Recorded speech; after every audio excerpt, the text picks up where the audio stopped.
The Eula May and John Baugh Foundation recognizes the God-given dignity of every person and supports nonprofit organizations, including Good Faith Media, that reflect the love of Christ.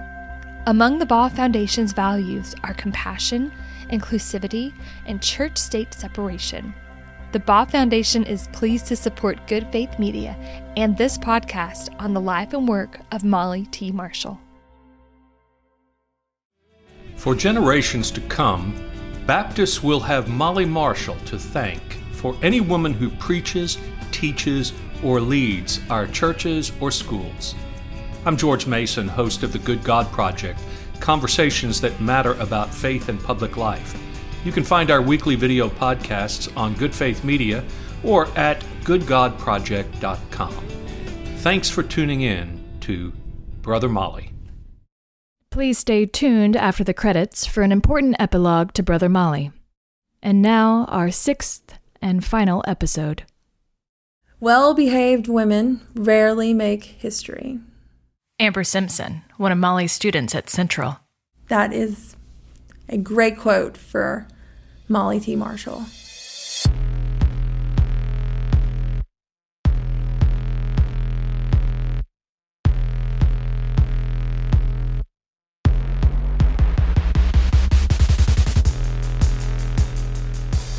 Welcome back to Brother Molly, a 6-episode documentary podcast from Good Faith Media on the life and work of theologian Molly T. Marshall.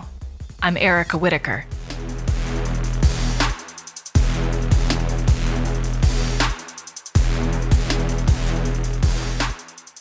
Episode 6, The Slow Way Across the Earth.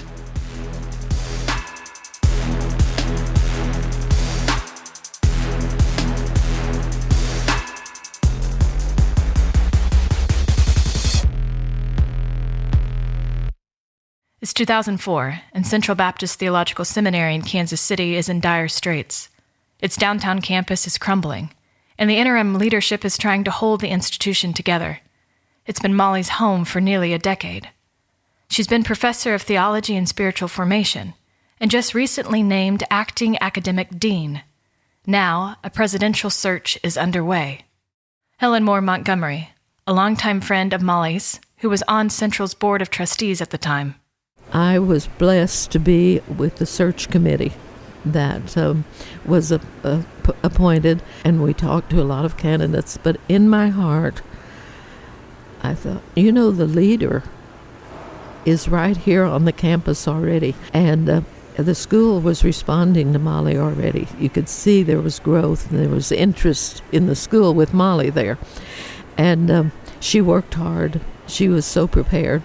So I asked permission to give her name to the search committee. Would she be willing and interested in serving? And she prayed about it, and she and Douglas talked about it. And she came to me and she said, I've really thought about it seriously, and I think I'm ready. And so I gave her name. One of the questions that I ask an executive consultant before entering fully the process of the presidential search, I said, what do you see are my liabilities in going into this? And he told me 3 things. You often use your wit at the expense of others, acerbic wit. You use ivory tower language, and you come across professorial. And I owned all of that reality. I do have a sharp tongue at times, and I can see the buffoonery in others and love to puncture pomposity. I do need to speak clearly out of theological conviction, which I have deeply, but I am professorial. I'm pedantic and measured and want precision in language. Maybe it is a form of intellectual arrogance, but certain subjects need certain words. Anyway, I took his feedback and I thought, I can work on all of those things. And there was conversation about other candidates and everything. And I finally said, "Are you listening? Are you listening to what I'm saying? We have the candidate here on campus. We're struggling financially. We're struggling for leadership. We have someone that knows our story right here and is ready to go out and tell it.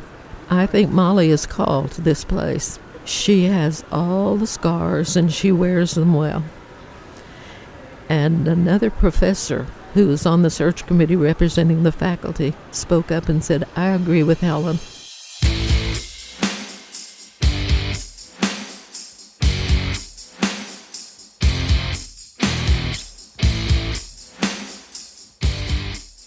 So more than 30 years after Helen first lays eyes on a young Molly at Oklahoma Baptist University, the future that Helen envisioned then is happening now.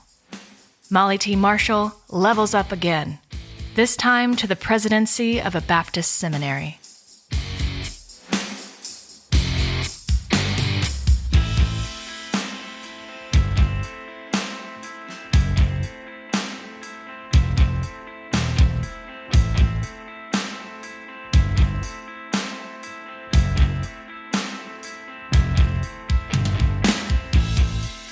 Molly T. Marshall takes office in January 2005.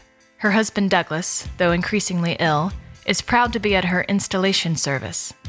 Another celebration comes in the way of a check from a Baptist businessman in Texas named John Baugh. Baugh, founder of the food supply corporation Cisco, appreciates Molly's strong and sometimes dissenting voice among Baptists.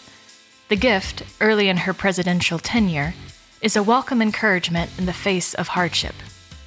Robin Sandbothy, who has worked with Molly at Central for more than 20 years. When Molly started as the president, we were within, I think, like 10 days of closing if we had to rely on what money we had in the bank.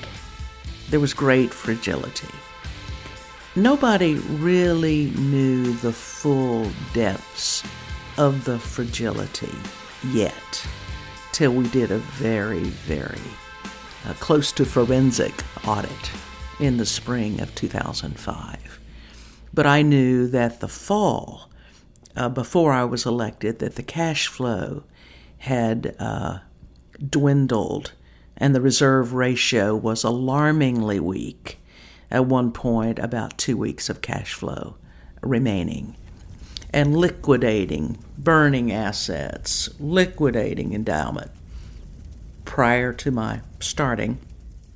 And she had to make some really, really hard decisions when she started about paring down the overhead, the staff, rethinking how to do theological education. That was a viable way to do theological education. She had to be willing to listen to advice about that. So basically, when the institution had declined almost irreparably, the board elected her, threw her the keys. This is George Townsend, Central's executive vice president that Molly hires immediately in 2005. At that time, interestingly, 2/3 of the board had responded to a questionnaire from Entrust and indicated that the institution didn't have a prayer, really. They didn't think it could survive. So they tossed her the keys and kind of said, well, we're with you, we're praying for you. However, we really, in our heart of hearts, kind of betting otherwise. And about 2 months after that, I got a call from Molly seeking my help in a rebuilding effort here. Susan Shaw, professor of women, gender, and sexuality studies at Oregon State University. The glass cliff is a phenomenon that occurs when you have an entity, an institution that's about to go under. So a business that's failing, a church that's failing, a seminary that's failing. And at that point, the institution will finally hire a woman to run it. And you see this quite often. And so what often happens is just as it's about to fail, they hire a woman, and then if it does fail, they can blame her for it. And I think part of this happens, the research suggests, because, of course, women are perceived as, more nurturing, more caring, more able to pick up everybody else's messes and fix it. And so it puts women in this really precarious position. Most people are doing it unconsciously. I don't think anybody's saying, oh, this is precarious, let's put a woman there, and that way if she fails, we don't have to worry about it. I think it's much more subtle than that. I think it is because we believe these things about women, and I think most of the time the people making those decisions are men, and so I think they're also subconsciously protecting men by putting women in these precarious positions. So that they don't want to invite the good old boys in when they think they might fail. And so that's an opportune time to invite a woman and to let her clean up the mess. But again, I think that is so deeply ingrained into how we experience gender that I don't think people are thinking it consciously at all. I think it just happens that way. And that's why I think encouraging people to have this gender lens is so important, so they stop doing that stuff and they start asking, how is gender working here? Why is it that only at this point are we asking women, and often people of color as well, to step in and take these roles? Any discussion of Molly, Central, and the Glass Cliff is complex. After all, it was Helen Moore Montgomery, one of Molly's biggest cheerleaders, who put Molly's name forward, in complete confidence in Molly's ability. Nevertheless, the phenomenon is real, as are Central's problems when Molly ascends to the presidency. To learn how in extremis we actually were was critical, and then to take very radical but prudent steps in terms of declaring financial exigency, and then the horrible kind of measure of releasing a third of the faculty and half of the staff, which we did in June of 2005. And my sense of it was that if we could basically co-opt Molly's brand and somehow operationalize that in a new vibrant mission, reorient ourselves in some new digs, get out of the very depressed physical environment that the organization was enduring at that time. At that time, the administration building had been condemned. Hard to hold chapel when, so we're in the basement of the library holding chapel. It was just a very, very depressed situation, and literally everywhere you turned, the organization cried out for renewal. So some very tough decisions were made. Mark Medley, one of Molly's students from Southern who became a lifelong friend. I knew Molly would succeed because Molly would study and study and study and learn the craft of what it is to be a president of a theological institution. I just knew that. I knew she would give her whole self to the job, to the institution. It's quite a work ethic. I think the first week, I would show up relatively early, 8 o'clock, and every time I would drive up in the parking lot, there's Molly's car. Uh-oh, boss is here early. Perhaps I should come a little earlier. 7:30, I drive up. Molly's car's in the parking lot. Try it again, 7 o'clock. Molly's car's in the parking lot. And really at the end of the first week, she may not remember this, but I walked into her office and I said, "You win. I'm going to do the best I can for this organization. However, trying to compete with your time on the job is going to run me in the ground. So you win." And we had a chuckle about that and moved on. So the work ethic has been incredible. She's devoted her life to this. In August 2006, Molly and her leadership team take another significant step for Central. They move the seminary out of downtown Kansas City and into the suburbs to Shawnee, Kansas, and the site of what had been a large church campus. And this was formerly a church. It was kind of a beige box, and we were able to buy it at a good rate. We didn't have a library. We didn't have a chapel. We just kind of made do here. As Molly settles into the presidency, her concerns are not only numbers and logistics. They also have to do with spiritual leadership. She turns to Abbot Gregory of Conception for counsel. Abbot Gregory, what did you pray for as you began your service as the spiritual head of your community, which also has CEO functions? He said, I prayed for 3 things. I prayed for wisdom and compassion and patience. Wisdom, because nobody is equal to this kind of job. Compassion, because I would be working with frail persons like me. And patience, because I would be working with frail persons like me. And so that has been, for me, the 3 legs of my prayer stool. And of course, Molly sets out in earnest to do the never-ending work of any zealous president in higher education: raise money. She is very, very articulate across an array of possible encounters with people. You know, some folks are articulate in their discipline or their profession, and they've got the vocab down and whatever they're about at that particular point. But she can, compel a vernacular, and it's a meaningful one across really a spectrum of needs institutionally, whether that be delivering a chapel address or a major address in a foreign land, or relating to a farmer in Kansas, or a small church setting, just whatever the venue. Babs Baugh, a friend to Molly, a donor to Central, the daughter of businessman John Baugh. I know who introduced us. My father introduced us. He told me that he had met a woman who was just a great Baptist and a great woman, and that was certainly true.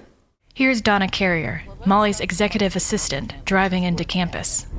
I have never known anyone, and I've known a lot of hardworking people, but I've never known anyone that works as hard as she does, that is as dedicated to her job, to theological studies. She comes in so early, long before me. I don't even try to beat her in, and stays longer than most, and absolutely never complains about it. Just doesn't. She just loves it.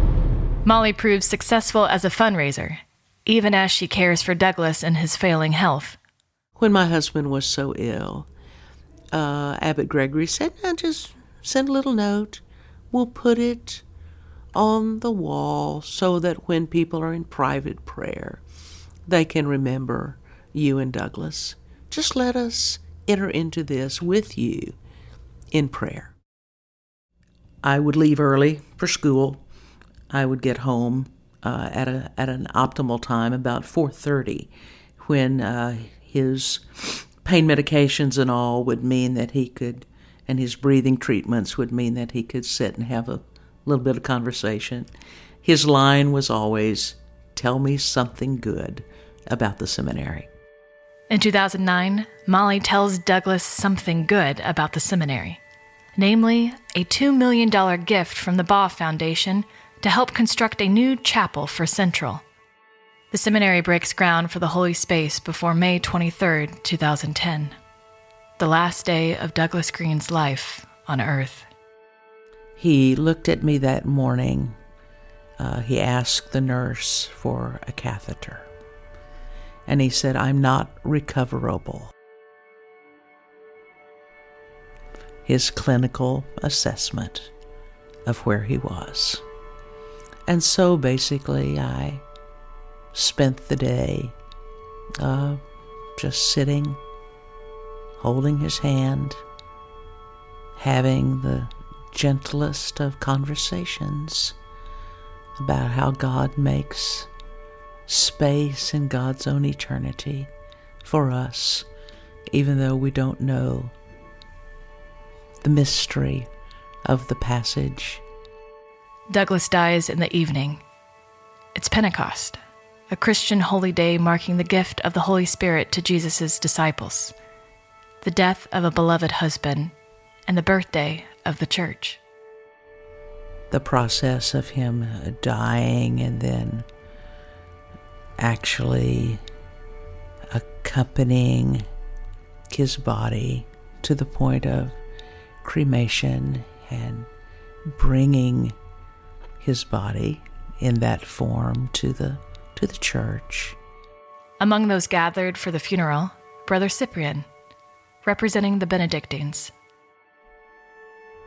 Lighting the ignition myself in the crematorium, accompanied by my younger brother and my pastor, was an indication I had accompanied him as far. And it's a radical act of faith to entrust your beloved to the care of God.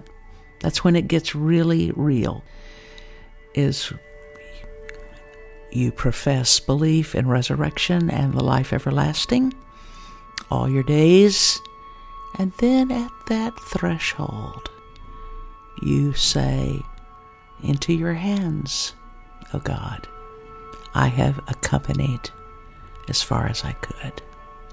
And then And then Molly does something that most Baptists wouldn't dare talk about openly, but should. I prayed with some of the saints, not to them, with them.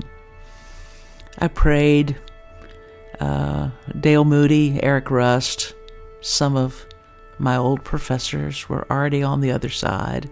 Dear friends who had explored Earth's foundations and life's meanings with Douglas and Molly. And I said, Douglas is going to be very weary. Make your way to him in welcome. Help him.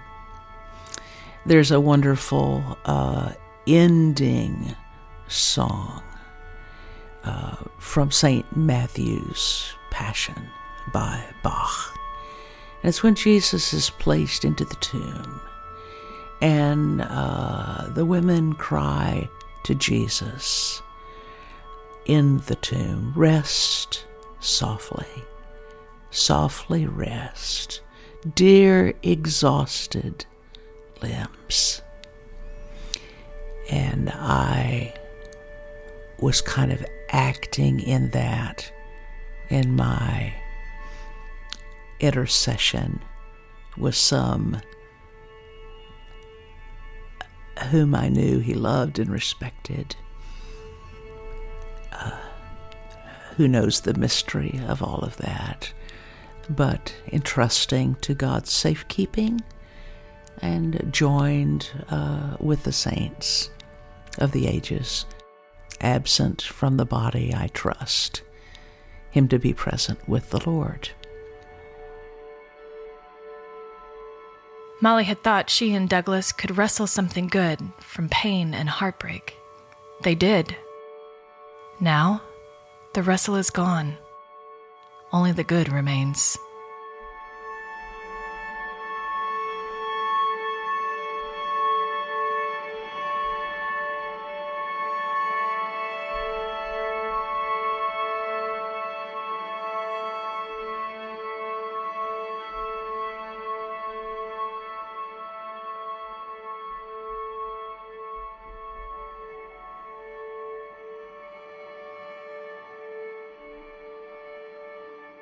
Brother Molly returns after the break.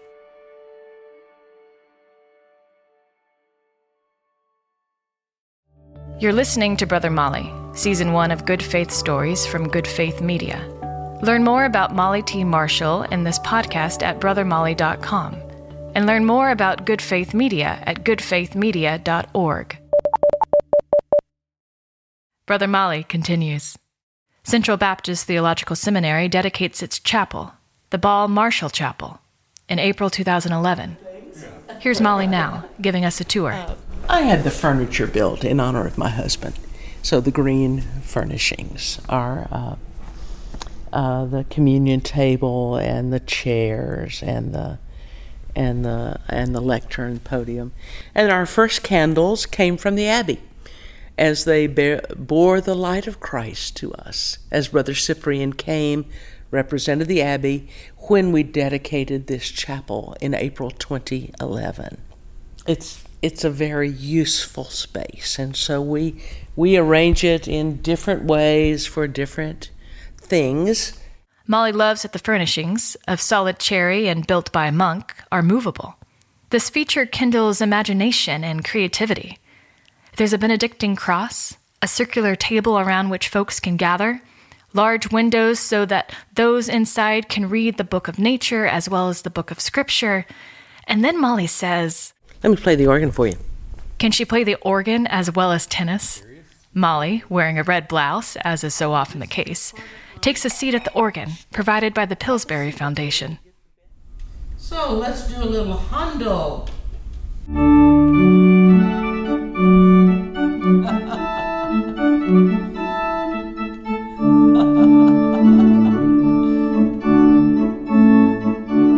That's Molly laughing. She's not even sitting at the organ now. She's relaxing in one of those high-backed solid cherry chairs, having punched a few keys on the digital organ to make it play George Friedrich Handel's Water Music.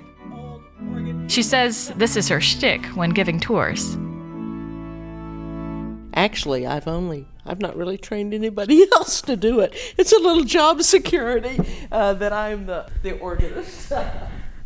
More jokes from Molly, who loves giving tours of the immaculate Central Campus in Shawnee. I've got to show you the Trinitarian door. I was asked, "What do you want on the door?" And I said, "I want people to be learning as they come in."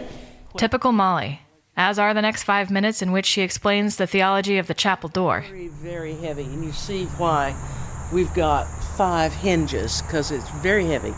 This goes back to the Athanasius, and it's a Trinitarian shield from about the 13th century, but the theology is a lot older than that. Molly speaks in Latin, has more to say about exclusively masculine language for God, and drops sentences like this. I like to think of our seminary as a perichoretic Trinitarian community in which we value and honor differentiation and yet the unity. If you want to know more about what that means, you could take one of her business cards, which actually opens up to use and define some theological terms, like perichoresis.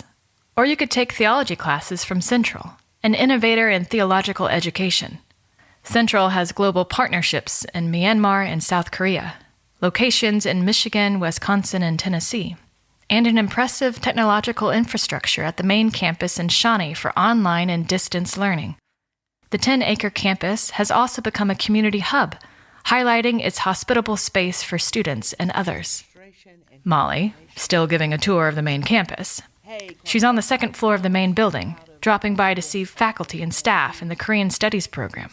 She has plenty to say about the program, but she gets sidetracked. Oh, we got another puppy, Ju. Hello, you all. Oh, good girl. Or boy. What? It's a boy. Yeah, it is a boy. Tell me who this is. We're a dog-friendly campus. That's Choco. Oh, my goodness. Are you a Yorkie? It's a Yorkie. Oh, aren't you fun, may I? Oh, yes, you know me. I'm a dog person. Oh, yes. Oh, you are cute.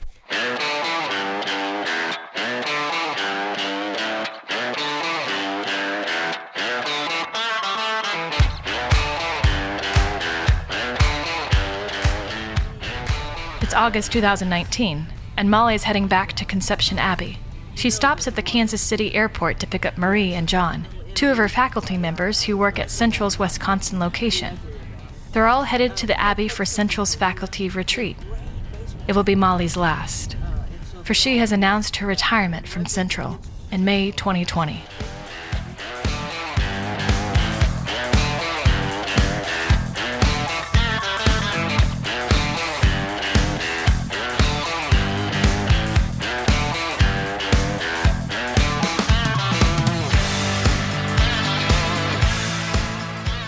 Molly rolls into Conception Abbey with Marie and John, speaking with pride about the Abbey, much as she does about her beloved Central. Here's Brother Cyprian's take.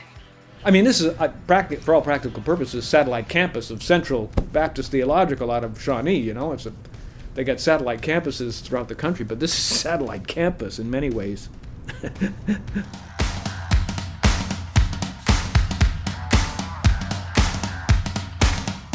So we are the last little bit before we get to the Abbey.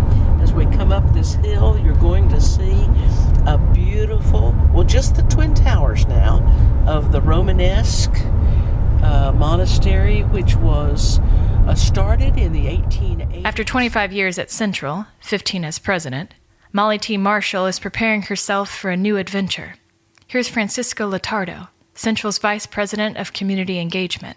It's a bittersweet moment. We recognize she has been a faithful worker, and that the time has come for her to retire and do other things and enjoy life and all of that. But she will be sorely missed. Molly spends several days at the Abbey with her faculty. It's a time of planning and retreating, being alone and together, being with Baptists and with Benedictines. On Saturday before departing, the Central faculty shares a communion service. Molly offers a few words to her faculty. Tears appear in the room as folks are mindful of Molly's upcoming transition. My doctor husband of blessed memory used to always say, you know, scar tissue is much stronger than unbroken skin. Our wounds, our brokenness is a part of how we participate in the body of Christ. And then we are broken in order to be given. I think about you, I pray for each of you, but I think about you in your classrooms. You are bread for students seeking life, seeking meaning, seeking hope. Molly blesses the bread and the wine for communion. A line to receive them forms. Molly offers a blessing to each participant. And this global group of teachers, born out of Baptist tradition and joined with an ancient order, sings a final hymn with President Molly T. Marshall. God be with you till we meet again.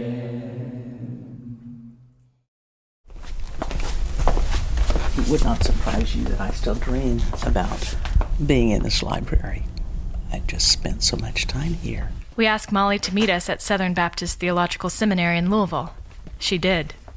This is us walking on the third floor of the Boyce Library. And one of my recurring dreams is that I returned to Southern and taught in one of their kind of off-brand programs, but they've never let me in the big buildings again. Funny how it works. Yeah. Molly walks all over campus, noting the history of this and that, much as she would do at Central or Conception. She poses for a photo in front of her old office in Norton Hall. She attends part of the seminary's morning chapel, sitting in the balcony. She also drops by the president's office, which belongs still to Albert Mohler. She leaves him a note, which simply says, "Al, good to see the campus today." She signs it, Molly, along with one word, written in Greek, charis, which means grace. The banners that adorn light posts across Southern's campus say, "Trusted for truth." Molly, in vintage form, wants me to take her photo while standing underneath one of them. Molly T. Marshall, trusted for truth. She'll post it on Facebook later. Nothing but love radiates from her being. Molly shows me where she taught her last class. The air is heavy.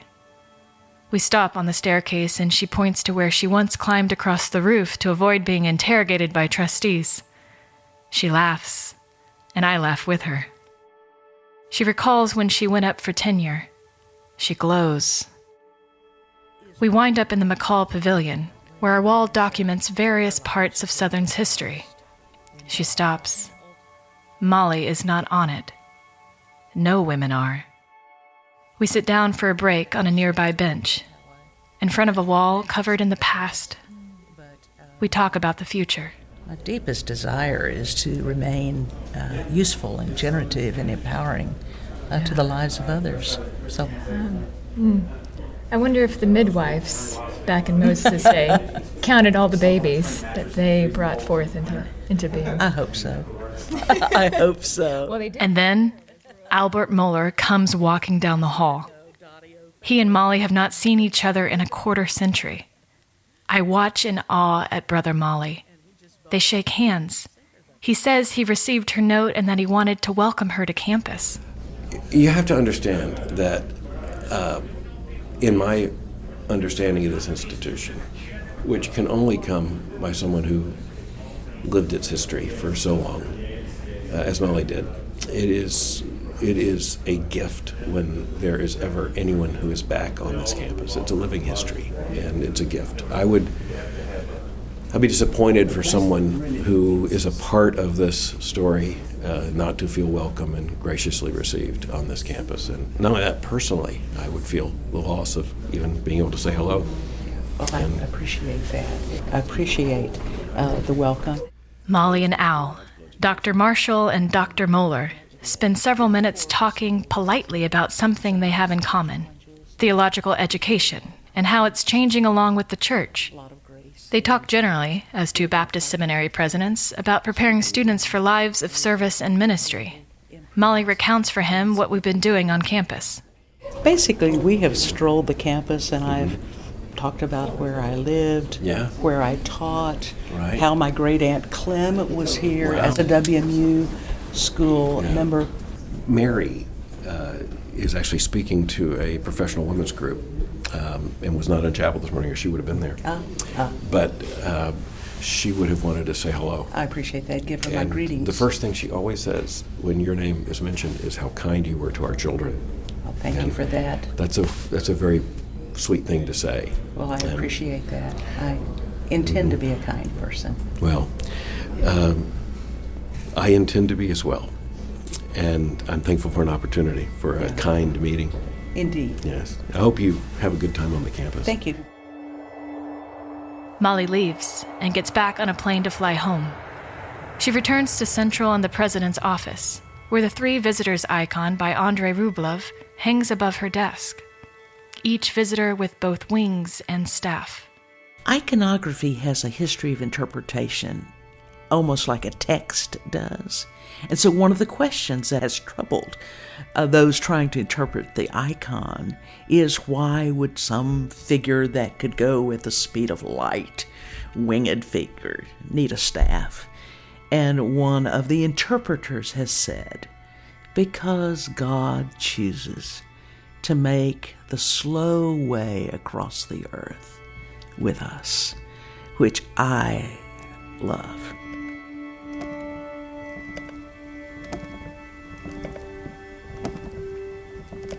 Brother Molly, a beacon of wisdom, a bold voice, a Baptist legend, a brilliant theologian, a woman beyond her time.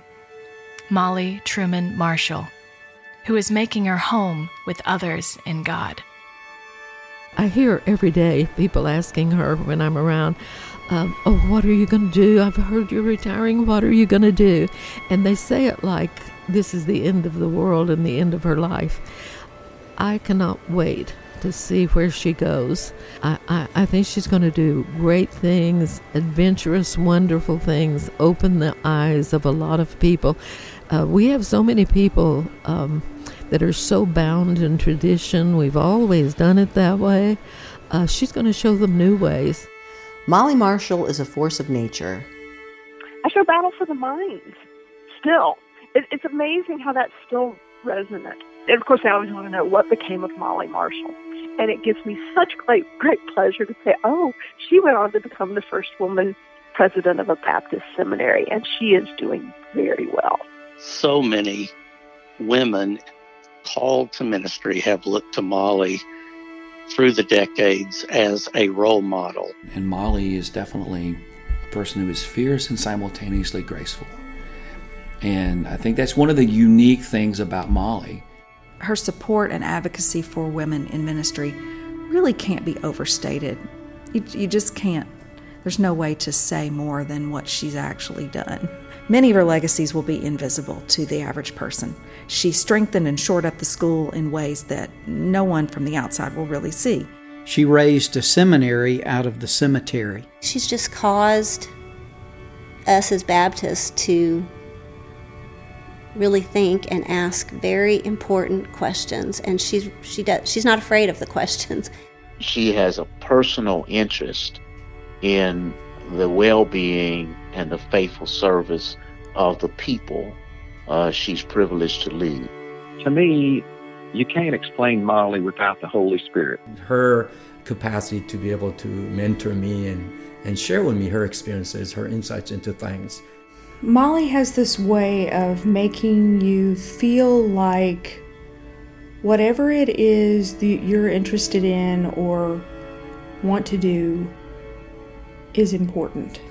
People who are brought in, especially prospective students, our recruiters love to bring them by to meet Molly because she just makes them feel at home, and she'll invite them to sit in the rocker, and she just sits down with them. She makes it seem like this is the only thing she has to do right now is to sit and talk with you. Whenever we would see Molly, broad smiles came onto the faces of the monks because we knew that a genuine and a dear friend was there among us.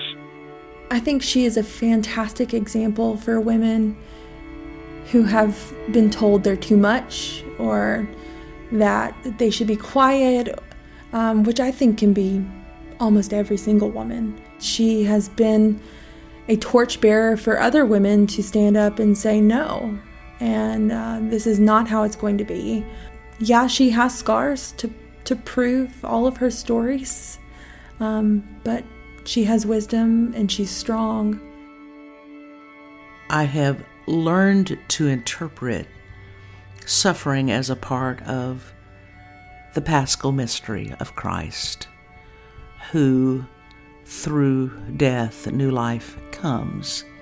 And life is a series of stripping away the false self, the pompous self, the proud self, to becoming, hopefully, more after the likeness of Christ.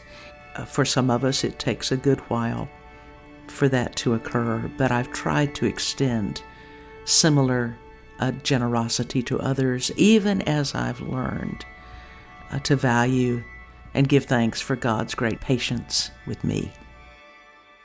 In all of my life, I have had far more joy than sorrow.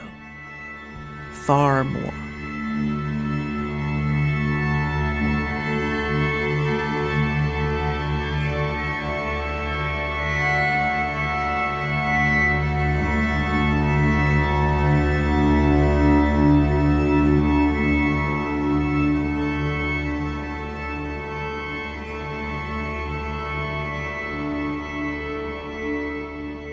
Please stay tuned after the credits for an important epilogue to Brother Molly. This has been Brother Molly, Season 1 of Good Faith Stories from Good Faith Media. Stay tuned for Season 2, a story about big faith in Little Rock.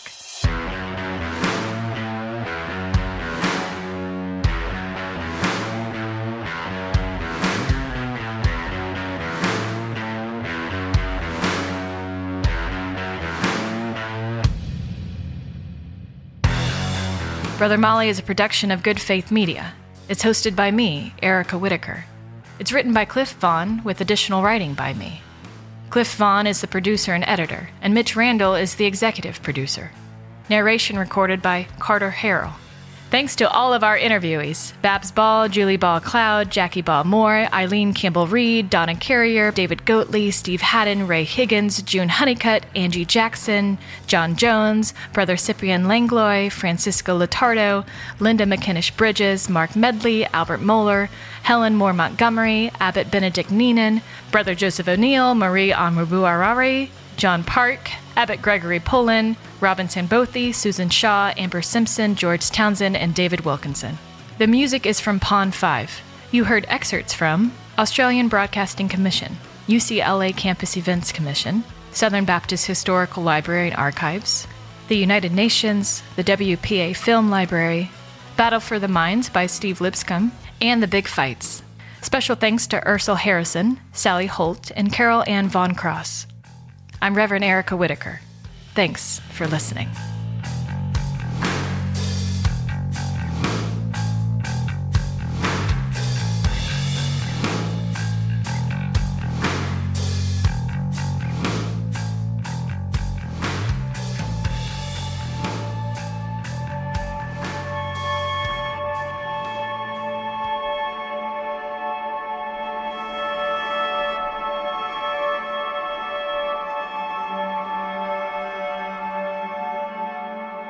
I have learned to interpret suffering as a part of the paschal mystery of Christ, who through death, new life comes.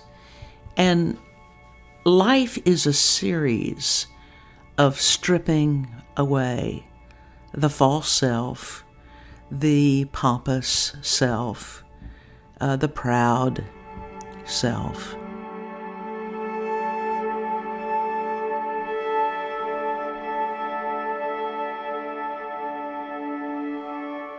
Thank you for joining us for this epilogue to the documentary podcast Brother Molly. I'm Reverend Erica Whitaker in Louisville.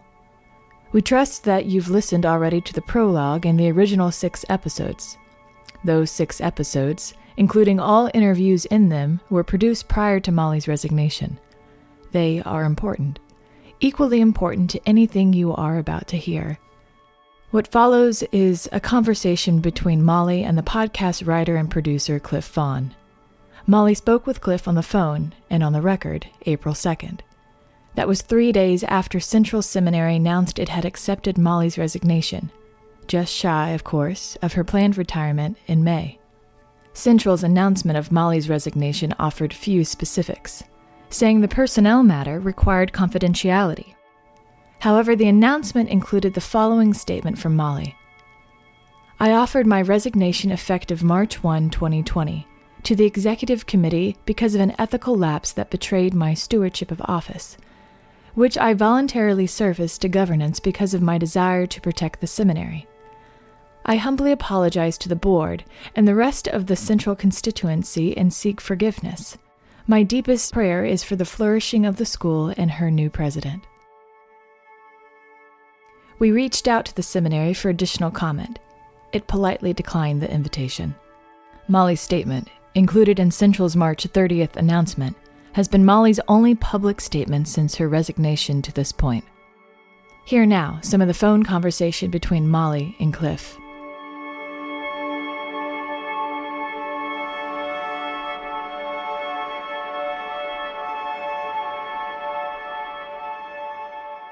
Let's just start off by talking about what happened to the extent that you can talk about it.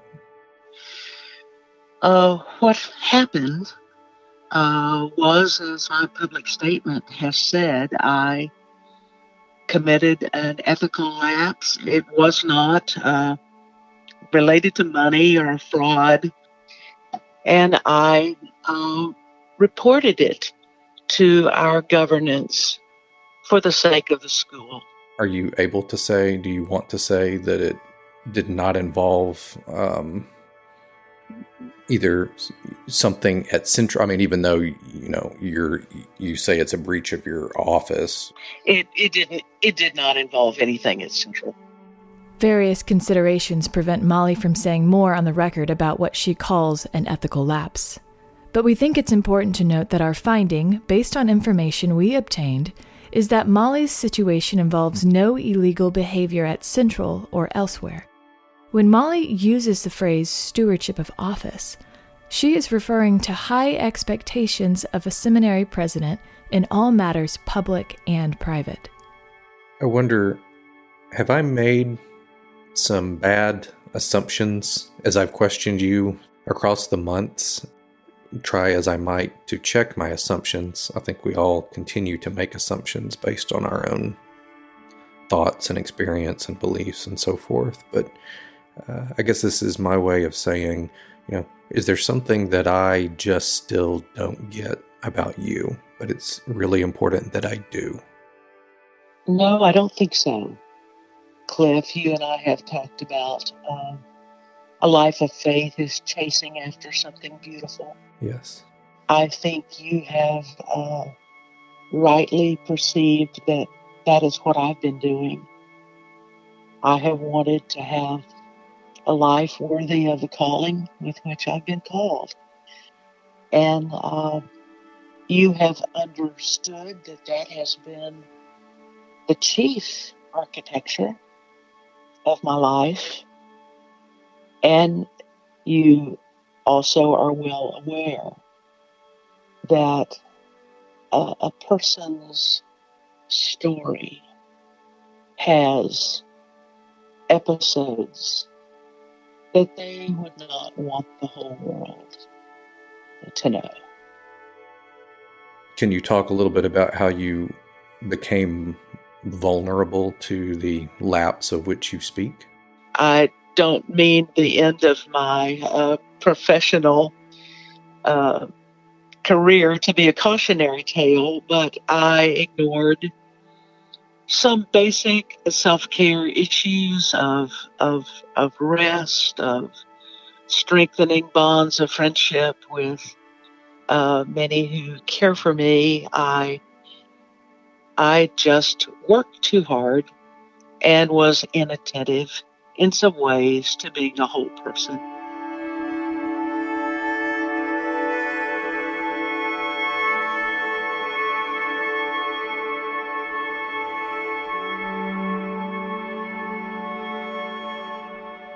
Molly had just returned from Myanmar in mid-March, going into self-quarantine at home in Kansas for 2 weeks in the midst of the emerging pandemic. This window coincided with Central's then impending announcement of her resignation. Can you talk a little bit about just about that time, kind of the psychology and the spiritual state? This has been the hardest patch, I think, of my life, Cliff. I love my school. I love those who support my school. And the thought that I had done it damage as well as borne poor witness to students and colleagues has been enormously heavy for me. My practice of living in the Psalter, one of the Benedictine ways, has been very helpful spiritually, because nothing like the Psalms. Out of the depths I cry to thee, O God, O Lord. Hear my prayer. My soul wastes away. From the depths I call to you. Catch the sound of my voice raised up, pleading. Penitential psalms of lament. And I have read them and wept as I've prayed the morning and the evening office. This has given some consolation, but it has been a very dark period for me. What were there some other things you did, either in regard to religious practice or not?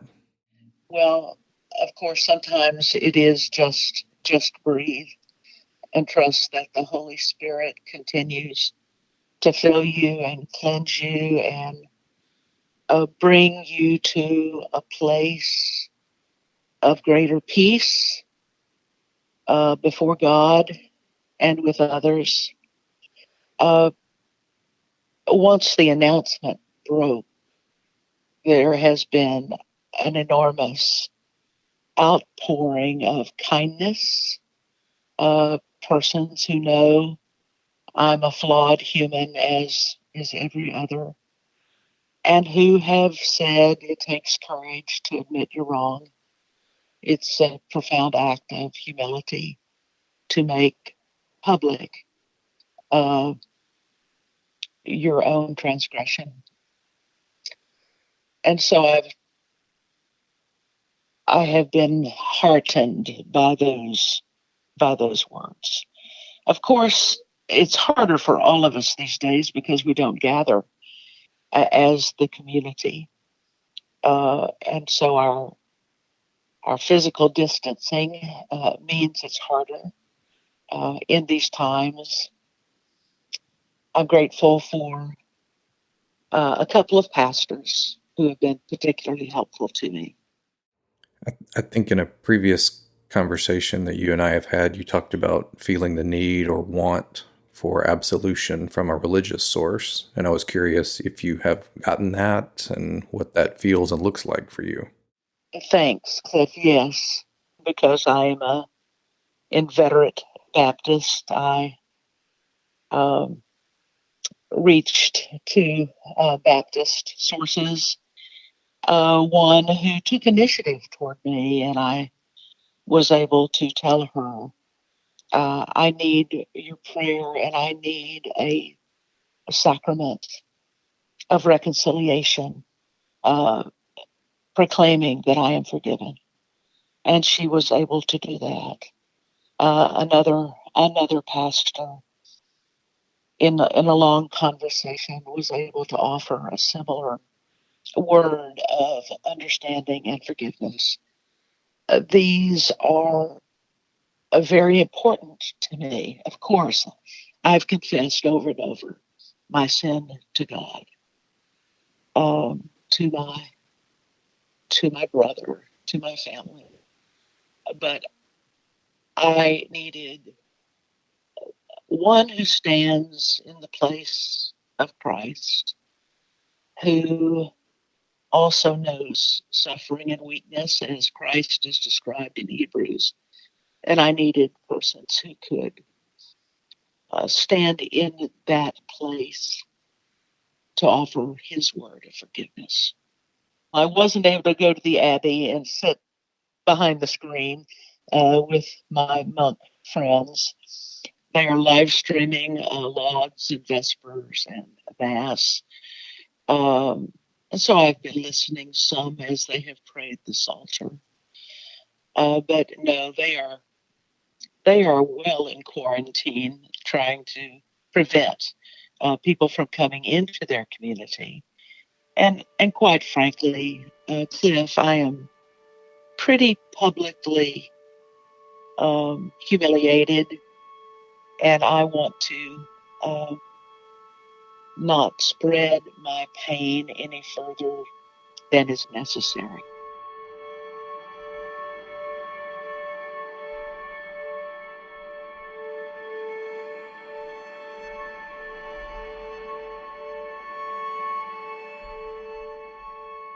Molly has been isolated and alone, body and soul quarantined and burdened.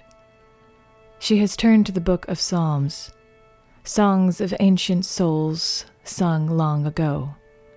The Psalms of Lament rise up as she dives down deep into her history of humiliation.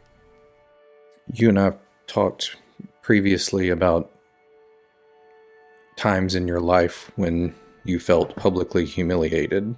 And so, I mean, here we are talking again about it.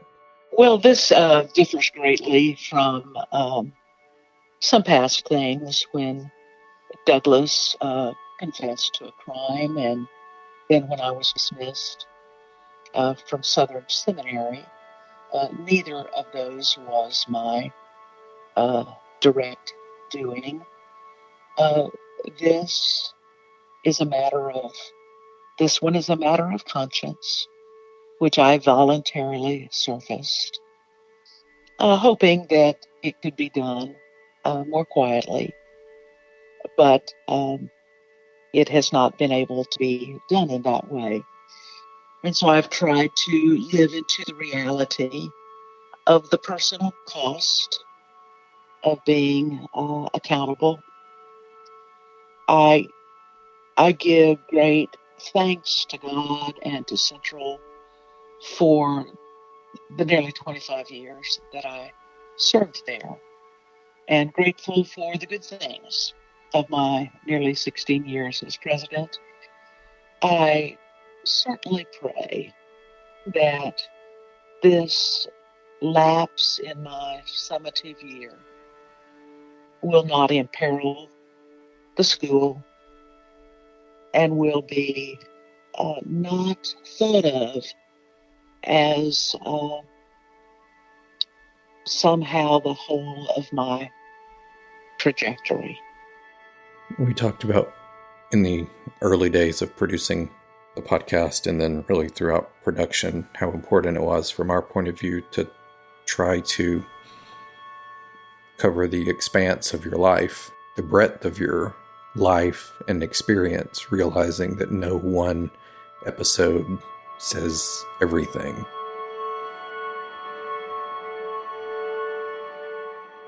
I trust that there will be a sifting as this acute season passes, and that I will once again be useful to God's people, to the church, to the whole industry of theological education. But that's in the future. Now I'm simply trying to read and pray. It's almost like a monk's cell. I'm in the cloister at this point, and I'm grateful for spiritual resources, the great spiritual writers who have also known their own dark nights. And I cannot say enough how helpful it has been for persons to reach toward me with care and with gentle understanding and without prurient curiosity. And I'm grateful. Have you received less charitable responses from people directly or indirectly? Surprisingly, I have not. If they are speaking ill or if there is gossip or speculation, it's not coming to me. And that seems to me a great mercy. Well, having known you for a long time and watched your behavior towards and with others, and the grace and generosity you have extended to others, call it karma or something else, it seems appropriate that what you have put out might come back to you in your hour of need, so to speak. I pray so. I have been witness to the struggles and the suffering of others, and have tried to be a safe, non-judgmental place of hospitality. Hospitality is an extension of grace, of course. And so that it is being accorded to me now is a profound mercy. I was reminded of a conversation we had about you and Douglas, and when Douglas was incarcerated, and you talked about you and Douglas deciding that you could wrestle something good from pain and heartbreak. And I know that that's a process. Can you talk about that maybe as a process, but also as a decision or a choice in order to engender a process? It is a choice. It is a decision. It seems overwhelming at the beginning, of course, because the pain is so great, and I don't want to act in any way that is dismissive or cavalier. My sin is ever before me, as the psalmist says. But if I did not try to wrestle something good and graceful from this, I would not believe in the mercy of God. Here's Molly from episode 3, recalling a critical moment from her relationship with Douglas. If I'm very, very blunt, it was very hard for me to see that he had put me at such vocational risk. That was the really hard thing for me to overcome. I had worked very hard, and it had been not easy to be appointed, elected to the faculty, and for him to put that at risk was very hard for me to forgive, because I saw it as betrayal. But once again, I had to ask, do I believe the gospel? Do I believe in forgiveness? Do I believe Jesus' capacity to restore? Do I have in me that possibility? And so to have some deep experience in forgiveness, I believe, has made me a better theologian and a better person.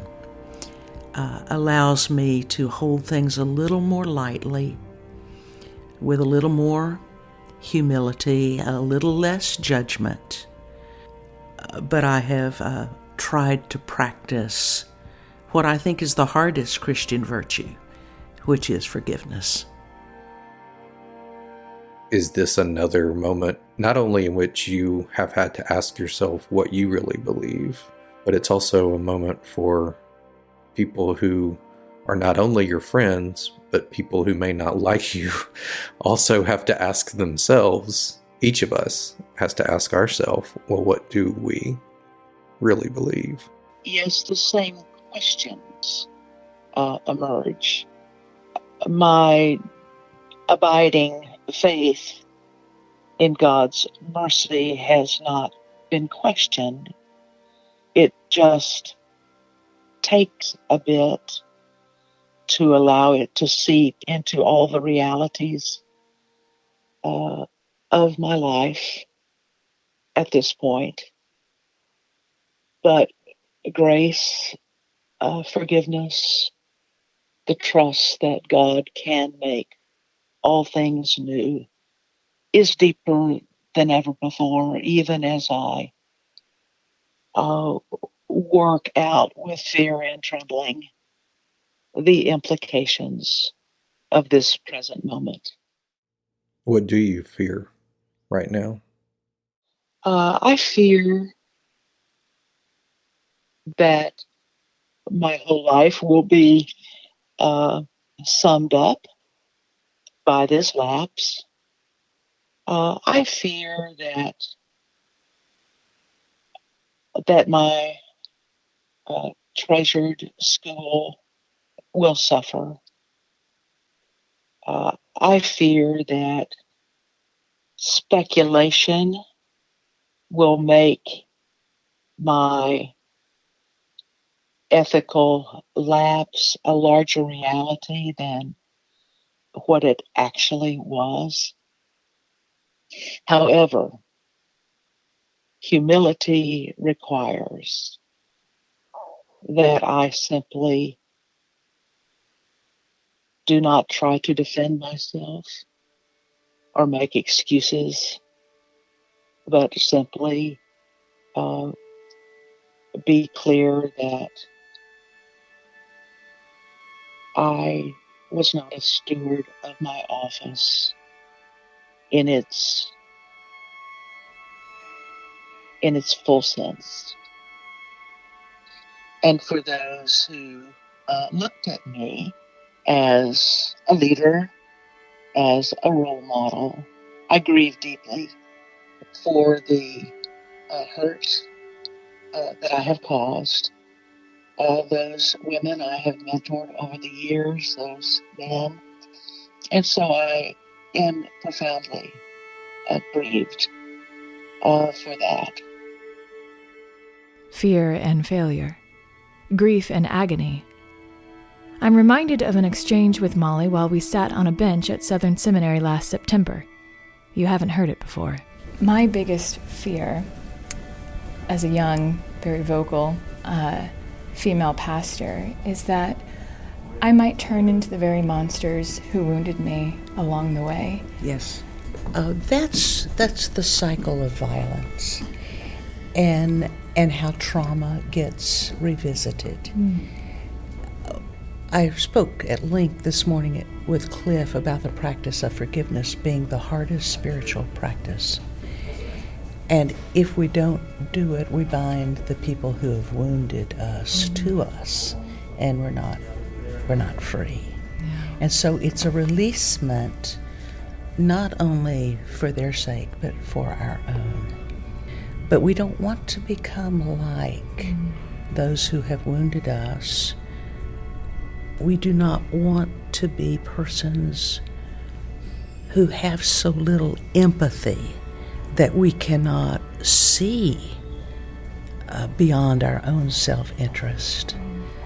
Well, to quote the great Sufi master, Rumi, it is only through our wounds that the light can pierce us. That's right.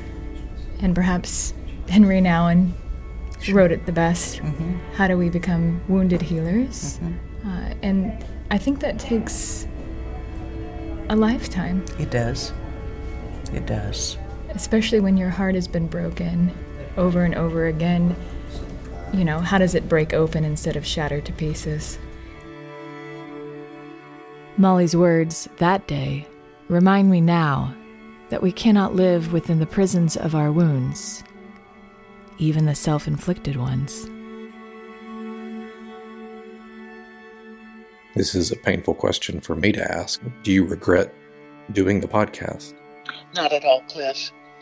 Now, you and I have joked along the way when I have said nobody deserves this much attention.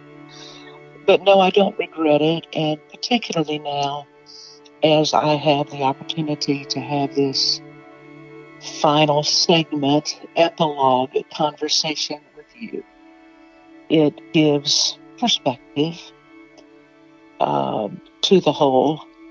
I pray that my long narrative will prove a constructive witness eventually. And so we end the epilogue with Molly's own words from the end of episode 6. And life is a series of stripping away the false self, the pompous self, the proud self, to becoming, hopefully, more after the likeness of Christ. For some of us, it takes a good while for that to occur, but I've tried to extend similar generosity to others, even as I've learned to value and give thanks for God's great patience with me.